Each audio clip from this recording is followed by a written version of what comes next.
방금 읽은 구절입니다. 언약의 말씀을 지켜 행하라. 그러면 모든 일이 형통하리라 했습니다. 세상이 말하고 있는 복하고 성경이 말하는 복이 차이가 있습니다. 세상이 말하는 복을 영어로 해피니스, 행복이라고 말합니다. 그런데 성경이 말하는 복은 블레싱, 축복인 것입니다. 행복의 행복의 그 어원이 해피니스가 해픈에서 나왔습니다. 즉 행복이라는 것은 우연히 일어나는 것이란 것입니다. 한마디로 말해서 우리가 잘 아는 해프닝이 행복의 그 어원입니다. 그래서 지금 행복해 보이는 사람이 몇 년 있다가 보면 불행해져 있는 것입니다. 그리고 지금 불행해 보이는 사람이 몇 년 후에 보면 잘 나가는 사람으로 보이는 경우가 있습니다. 왜냐하면 행복은 해프닝, 우연이기 때문입니다. 반면에 축복은 그 어원이 블리드에서 나왔습니다. 블리드란 말은 블레드, B-L-O-D, 피다 희생한다는 뜻에서 나왔습니다. 축복은 남들을 위해서 희생하는 것입니다. 또 피를 흘리는 것이 축복이라는 말입니다. 왜 하나님께서 성도들에게 축복을 해 주십니까? 우리에게 더 많은 희생을 하라는 그런 뜻입니다. 축복을 하는 이유가 바로 우리에게 더 많은 희생을 하라는 뜻이라는 것입니다. 그러므로 진정으로 세상을 변화시키는 강력한 사람이 되기 위해서는 성경적인 복의 개념인 축복의 사람이 되어야 하는 것입니다. 즉 희생할 줄 아는 사람이 축복의 사람이라는 것입니다. 첫째, 마음과 뜻과 귀가 열려야 한다고 4절에 말하고 있습니다. 4절을 다시 읽어보면 깨닫는 마음과 보는 눈과 듣는 귀는 오늘까지 여호와께서 너희에게 주지 아니하셨느냐 했습니다. 모세가 이제 모압 땅에서 이스라엘을 소집하고 말씀을 하고 있습니다. 그들에게 깨닫는 마음, 보는 눈, 듣는 귀를 하나님께서 주셨다 하셨습니다. 이것은 굉장히 가슴 아픈 이야기를 하고 있는 것입니다. 매주 교회에 나와서 예배를 드리는데도 우리의 신앙이 성숙하지 못한 경우가 있을 것입니다. 교회는 매우 오래 다녔는데도 믿어지지 아니합니다. 삶이 거룩해지지도 않습니다. 그렇다면 그야말로 가슴 아픈 것입니다. 교회를 다녀도 예수님을 구세주라는 사실이 믿어지지 않고 하나님의 말씀이 마음에 감동이 되지 않는다면 자신의 신앙을 한번 점검해 볼 필요가 있는 것입니다. 모세가 이렇게 이스라엘 사람들을 모아놓고 하는 말입니다. 지금까지 너희가 하나님께서 애굽에 내린 재앙과 출애굽 과정에서 기적들을 매우 많이 보았다는 것입니다. 그런데 이스라엘 백성들의 마음이 깨닫지 못하고 보는 눈과 귀가 열리지 않았다는 것입니다. 수많은 기적을 보고 은혜를 체험해서도 불구하고 하나님의 능력을 믿지 못하는 사람이 아직까지 많이 있다는 것입니다. 요즘 신조 중에서 유명한 것이 이태백은 20대 태반이 백수, 또 그 다음에 수조 계급론 등이 있다고 합니다.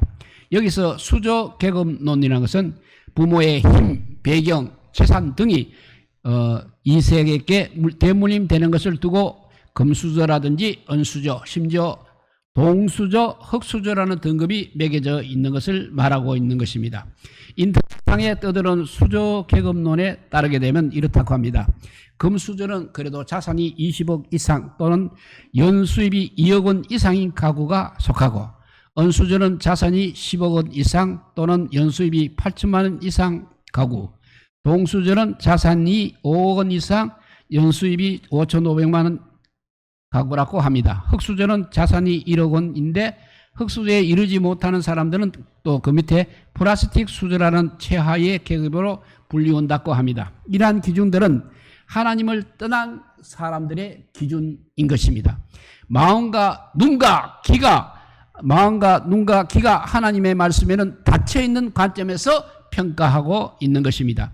하나님의 말씀을 깨닫고 은혜를 보는 눈이 열려있고 말씀을 듣는 귀가 있는 사람은 그야말로 가장 최상급인 황금 수저를 가진 사람들입니다. 천국에 황금집이 있습니다. 이 땅에도 하나님의 인도하심과 복내려 주심을 항상 보장받고 있기 때문에, 보장받고 살고 있기 때문에 그렇습니다.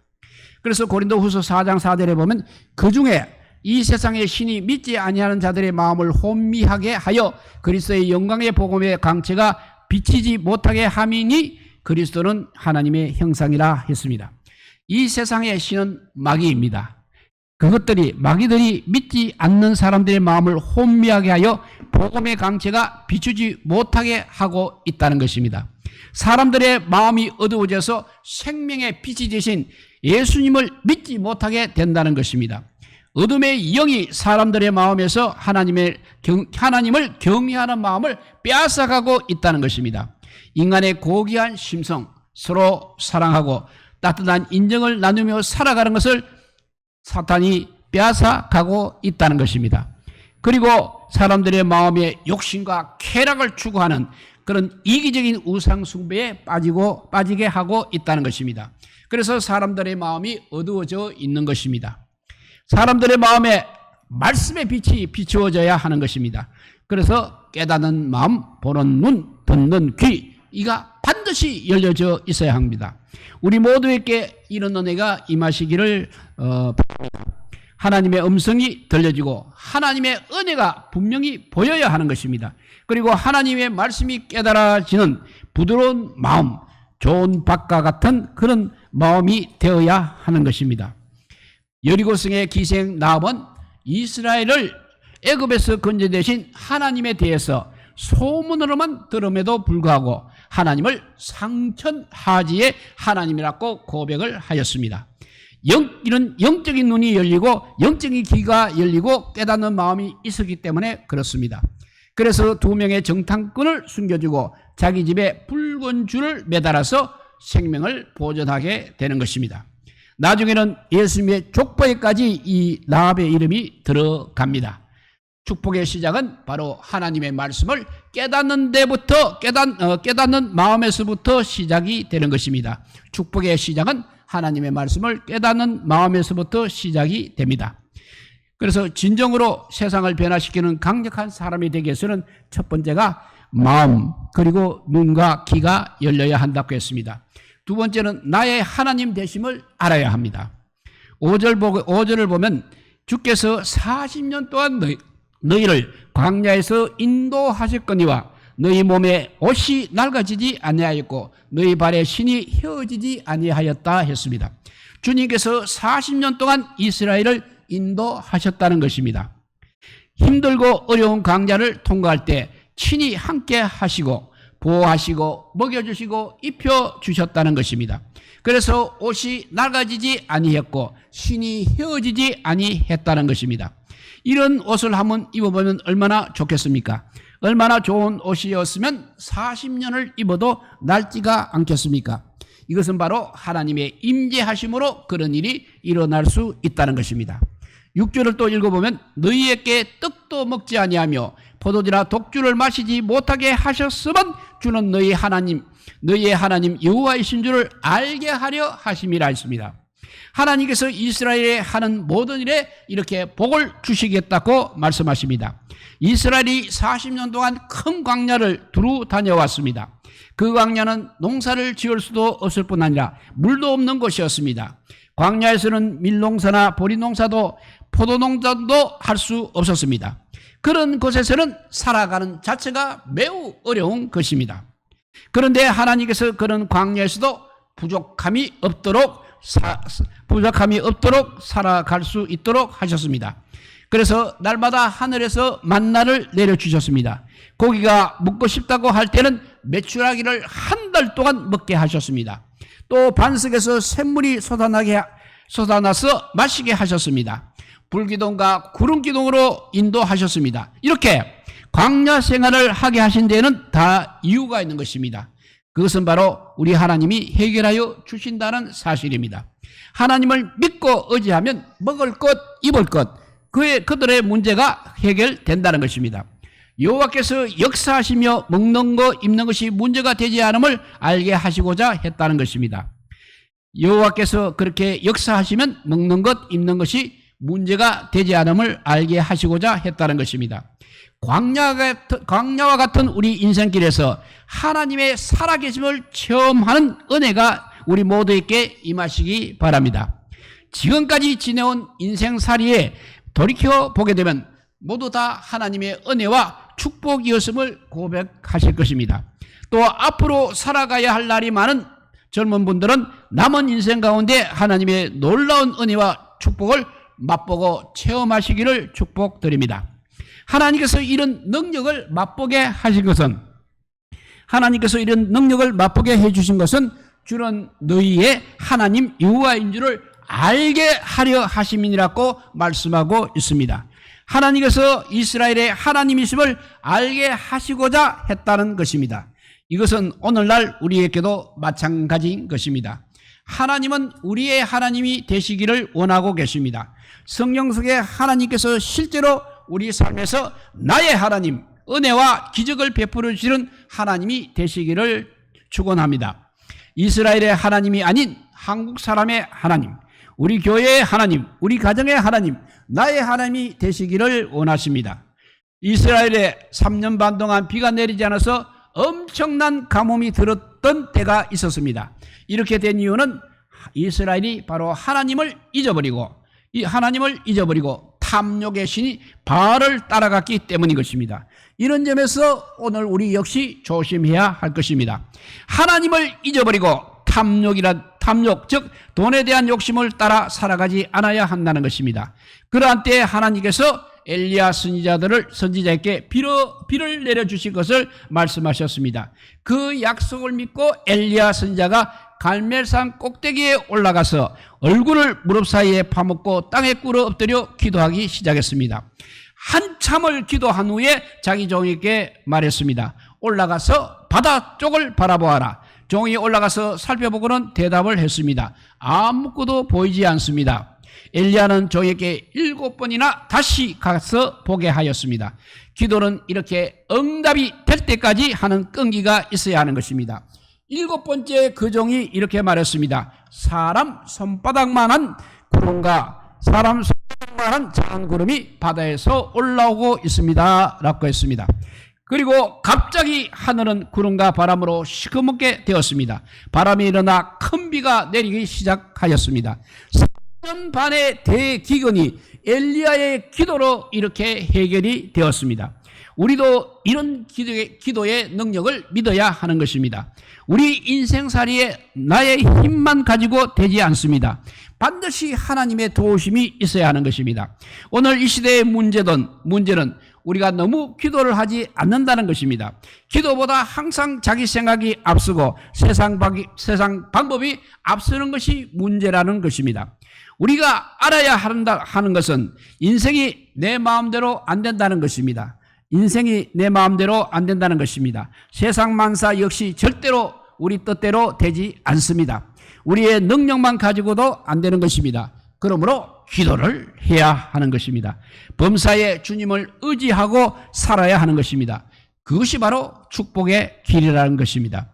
이제부터라도 참으로 간절하게 기도해서 하나님의 역사를 체험하고 많은 사람들에게 간증하는 은혜를 받으시기 바랍니다. 머릿속으로만 믿는 하나님이 아니라 실제로 우리의 삶에서 살아계신 하나님, 또 기도에 응답하시는 하나님, 또 우리의 문제를 해결하시고 복을 내려주시는 하나님이 되어야 하는 것입니다. 우리 모두 하나님의 능력을 맛보아 확실하게 하나님의 은혜를 체험하는 성도들이 다 되시기를 축복합니다. 이렇게 진정으로 세상을 변화시키는 강력한 사람이 되기 위해서는 첫째, 마음과 눈과 귀가 열려야 한다고 했습니다. 두 번째는 나의 하나님 되심을 알아야 합니다. 세 번째는 말씀을 지켜 행해야 합니다. 7절에 보면 이런 말, 7절을 보면 읽어봅니다. 너희가 이곳에 올 때에 헤스본 왕 시온과 바산한 옥이 우리와 싸우러 나왔으므로 우리가 그들을 치고 하였습니다. 떠돌이 광야 생활을 하던 이스라엘이 이제 헤스본과 바산을 이길 수 있었던 것은 우리 하나님의 말씀대로 순종하였기 때문입니다. 이스라엘의 힘은 바로 하나님의 말씀을 믿고 신뢰하는 것이었습니다. 그래서 장대한 족속들인 두 나라 사람들을 이렇게 물리치고 승리하게 되었습니다. 결국 그 두 나라의 땅은 이스라엘의 너벤과 갓과 므낫세 반지파가 요단편, 요단강 동편에 속한 지파들의 것이 되었습니다. 마지막 9절을 읽어보면 그런즉 너희는 이 언약의 말씀을 지켜 행하라. 그리하면 너희가 하는 모든 일이 형통하리라 했습니다. 우리가 이 땅에서 잘되고 형통하게 되는 비결이 있다는 것입니다. 그것은 하나님께 잘 보이면 된다는 것입니다. 그분이 하나님이요, 그분은 부자이십니다. 그분은 전능자이십니다. 그래서 하나님이 말씀하신 언약의 말씀을 우리가 지켜 행하게 되면 우리가 하는 모든 일이 다 형통하게 될 것이라고 말씀합니다. 바로 이것을 우리가 믿어야 되는 것입니다. 여호수아 때 제사장들이 언약궤를 메고 요단강에 들어갔을 때 강이 갈라지고 새로운 길이 열렸습니다. 이스라엘 백성들이 하나님의 놀라운 능력을 이렇게 체험하게 된 것입니다. 말씀에 담긴 언약궤를 따라가니 요단강이 갈라지더라는 것입니다. 하나님의 말씀을 믿고 나가게 되면 우리 앞에 있는 요단강 같은 문제가 해결이 된다는 것입니다. 문제를 보고 낙심하지 마시고 말씀을 믿고 나가야 하는 것입니다. 말씀으로 무장하여 나가야 되는 것입니다. 하나님의 말씀이 우리를 살린다는 것입니다. 우리를 강하게 한다는 것이고 우리를 승리하게 한다는 것입니다. 요단강을 건너자 나온 성이 바로 강력한 여리고 성이었습니다. 그러나 말씀으로 무장한 이스라엘 백성들에게 문제될 것은 없었습니다. 하나님께서 여호수아에게 말씀하셨습니다. 내가 여리고와 그 왕과 용사들을 너의 손에 넘겨주겠다고 말씀하셨습니다. 그리고 여리고 성을 6 동안 한 바퀴씩 돌고 7째 날은 7번을 돌게 하셨습니다. 이스라엘 백성들의 무기는 바로 이 하나, 말씀에 순종하는 것이었습니다. 마지막 바퀴를 돌 때까지는 그들의 음성을 들리게 하지 말라고 하셨습니다. 사람들의 말소리가 들리면 하나님의 말씀의 능력이 상실되는 것입니다. 문제를 묵상하고 낙심하지 말아야 하는 것입니다. 문제에 빠져서 원망과 불평을 하지 말아야 하는 것입니다. 말씀을 묵상하고 항상 기도하시기 바랍니다. 진리의 말씀을 앞세우고 전진하시기 바랍니다. 이스라엘 백성들이 그렇게 말씀에 순종하여 끝까지 돌자 여리고성이 결국 무너졌습니다. 우리들도 요단강을 가르는 믿음을 가지시기 소망합니다. 말씀에 순종함으로 여리고성과 같은 문제와 시험을 넉넉히 이기는 그 축복을 우리 모두 받으시기 바랍니다. 우리 앞에 있는 여러 가지 시험이나 문제의 강물과 여리고성을 뚫고 나가는 놀라운 믿음을 소유하시기 바랍니다. 날마다 하나님의 놀라운 기적의 역사를 체험하고 살아가는 우리 모든 성도들이 되시기를 주님의 이름으로 축복드립니다. 기도하겠습니다. 사랑의 하나님 감사합니다. 주의 말씀대로 순종하게 되면 모든 것이 형통하다는 것을 모세가 아버지와 이스라엘 백성들에게 마지막으로 가르쳐주고 있습니다. 우리 모두 언약의 말씀을 지켜 행하는 자 되게 하여 주시옵소서. 그래서 말씀대로 우리가 하는 모든 일이 형통하여서 정말 하나님 나라 가는 길이 그렇게 힘들지 않게 하여 주시고 하나님 나라에 갈 수 있도록 인도하신다는 확고한 믿음 위에 우리가 굳건히 서게 하여 주시기를 간절히 빌고 원하올 때 우리 구주 예수 그리스도 이름으로 기도드리옵나이다. 아멘.